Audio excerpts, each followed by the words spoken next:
மேஷ ராசிக்கு இன்றைய கிரகங்கள் எப்பேற்பட்ட பலனை வழங்கப் போகிறது அப்படின்னு பார்த்தீங்கன்னா, பொருளாதாரத்தில் நல்ல ஒரு சுபீட்சமான ஒரு காலம் வந்தாச்சு.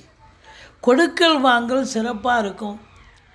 வாக்கினை தொழிலாக கொண்டு செயல்படக்கூடிய இந்த மேஷ ராசி அன்பர்களுக்கு ஒரு பொற்காலம் அப்படின்னு சொல்லலாம். உதாரணமாக வழக்கறிஞர், ஜோதிடர்கள், ஆசிரியர் பெருமக்கள் இவங்களுக்கெல்லாம் இப்போ உதாரணமாக இந்த ஆசிரியர் பெருமக்களுக்கெல்லாம் ரொம்ப இப்போ நல்ல அவங்களுக்கு நல்ல பேர், வழக்கறிஞர்களுக்கும் நல்ல ஒரு ரேட்டிங், நல்ல அற்புதமாக இருக்கக்கூடிய ஒரு நாள். அதோடு பார்த்திங்கன்னா கடன் சுமை படிப்படியாக குறையும். கோர்ட்டில் கேஸ் எதாக இருந்தால் சாதகமாக தீர்ப்பு வரும். பூர்வீகத்தில் ஏதாவது பிரச்சனை வரும், கொஞ்சம் எச்சரிக்கையாக இருந்துங்க. பிள்ளைகளுக்கு இடர்பாடுகள் வரும். மற்றபடி கணவன் மனைவி ஒற்றுமை, சந்தோஷம், குதூகலம் ஏற்படும். தொழிலில் இரட்டிப்பு வருமானம்